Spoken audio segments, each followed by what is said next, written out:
Bismillahirrahmanirrahim. Assalamualaikum warahmatullahi wabarakatuh. Hai anak-anakku semuanya, apa kabarnya hari ini? Mudah-mudahan sehat, kuat, tetap semangat walaupun belajar di rumah. Ketemu lagi ya bersama Bapak. Kali ini Bapak akan menerangkan mata pelajaran PKN Pendidikan Kewarganegaraan dengan judul yaitu Pokok Pikiran Pembukaan Undang-Undang Dasar tahun 1945. Bapak akan terangkan nih satu persatu ya setiap alinea pokok pikirannya. Siap-siap ya anak-anak semuanya harus berkonsentrasi.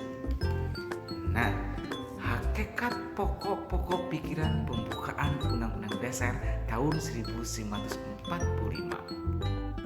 Selain mempunyai makna yang sangat mendalam, pembukaan Undang-Undang Dasar tahun 1945 juga mengandung pokok-pokok pikiran. Pokok-pokok pikiran tersebut menggambarkan suasana kebatinan dari Undang-Undang Dasar tahun 1945 serta mewujudkan cita-cita hukum yang melandasi hukum dasar negara. Pokok-pokok pikiran tersebut yaitu adalah pokok pikiran yang pertama. Negara melindungi segenap bangsa Indonesia dan seluruh tumpah darah Indonesia dengan berdasar atas persatuan. Pokok pikiran ini adalah mengandung nilai persatuan. Maksudnya dari pokok pikiran pertama ini menegaskan bahwa dalam pembukaan Undang-Undang Dasar tahun 1945 diterima aliran negara persatuan. Dengan kata lain, penyelenggaraan negara dan setiap warga negara wajib mengutamakan kepentingan negara di atas kepentingan golongan atau individu. Sekarang pokok pikiran kedua. Negara hendak mewujudkan keadilan sosial bagi seluruh rakyat Indonesia. Pokok pikiran ini mengandung arti tentang keadilan sosial. Maksudnya dalam pokok pikiran kedua ini menetapkan suatu tujuan atau cita-cita yang ingin dicapai dalam pembukaan Undang-Undang Dasar tahun 1945 serta merupakan suatu kuasa finansial sebagai tujuan atau dengan kata lain hendak mewujudkan keadilan sosial bagi seluruh rakyat Indonesia didasarkan pada kesadaran bahwa manusia mempunyai hak dan kewajiban dalam kehidupan bermasyarakat. Nah, kita lanjut ya sekarang ke pokok pikiran yang ketiga. Negara yang berkedaulatan rakyat berdasarkan atas kerakyatan dan permusyawaratan perwakilan. Pokok pikiran kedua ini adalah mengandung nilai kedaulatan rakyat. Maksud dari pokok pikiran ini adalah mengandung konsekuensi logis bahwa sistem negara yang terbentuk dalam Undang-Undang Dasar harus berdasarkan atas kedaulatan rakyat dan permusyawaratan perwakilan, atau dengan kata lain menyatakan bahwa kedaulatan berada di tangan rakyat dan dilaksanakan menurut Undang-Undang Dasar. Pokok pikiran ini yang merupakan dasar politik negara Republik Indonesia. Nah, selanjutnya kita lihat ke pokok pikiran keempat. Negara berdasarkan atas ketuhanan yang Maha Esa menurut dasar kemanusiaan yang adil dan beradab. Pokok pikiran keempat ini yaitu adalah mengenai tentang ketuhanan.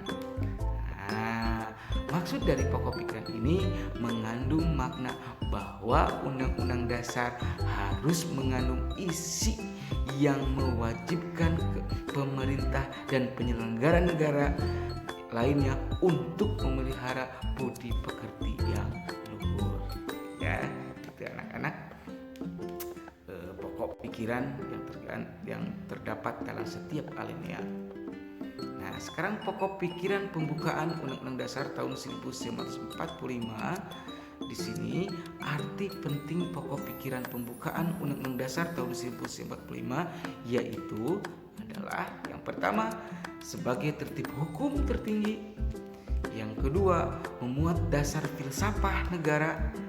Yang ketiga, sebagai pokok kaidah negara yang fundamental.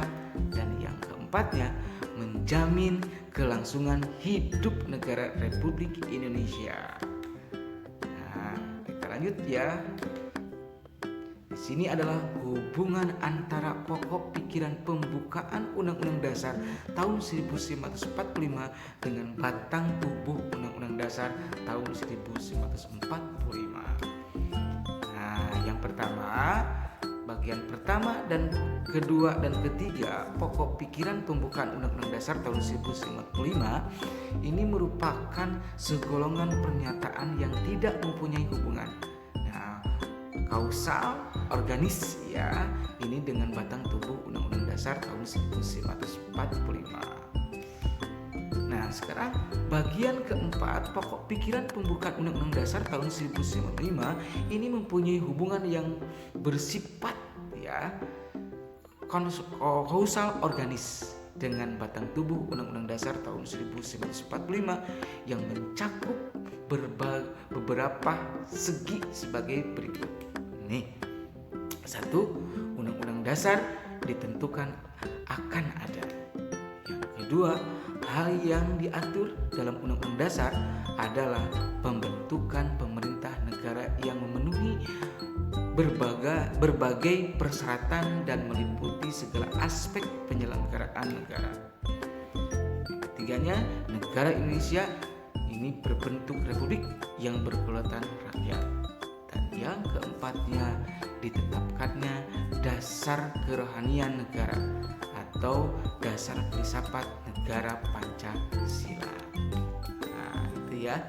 Sekarang terus hubungan antara pokok pikiran Undang-Undang Dasar tahun 1945 dengan Pancasila. Hubungan antara pokok pikiran pembukaan Undang-Undang Dasar tahun 1945 dengan Pancasila adalah bersifat timbal balik, yaitu sebagai berikut. Satu, hubungan secara formal, yaitu bahwa rumusan Pancasila sebagai dasar negara Republik Indonesia seperti yang dicantum dalam pokok pikiran pembukaan Undang-Undang Dasar tahun 1945.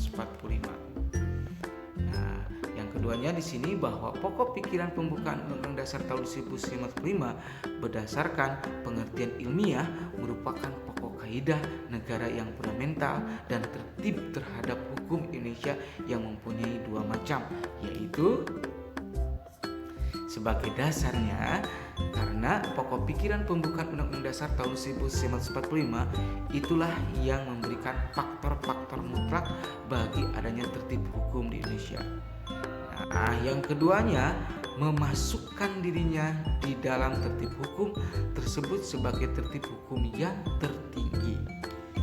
Nah, kita yang ceknya nih bahwa pokok pikiran pembukaan Undang-Undang Dasar tahun 1945 berkedudukan dan berfungsi sebagai mukadimah dari Undang-Undang Dasar tahun 1945 dalam kesatuan yang tidak dapat dipisahkan serta berkedudukan berbeda dengan pasal-pasalnya. Oke, sekarang yang keduanya hubungan secara material. Di sini hubungan secara material, hubungan pokok pikiran pembukaan Undang-Undang Dasar tahun 1945 dengan Pancasila selain sebagai bersifat formal sebagaimana dijelaskan di atas juga hubungan secara material. Nah, itu ya, mungkin materi PKM-nya dicukupkan sekian. Terima kasih.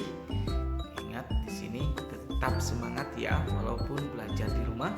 Nanti ada tugas dari Bapak, kerjakan LKS halaman 32 tugas mandiri. Cukupkan sekian. Assalamualaikum warahmatullahi wabarakatuh.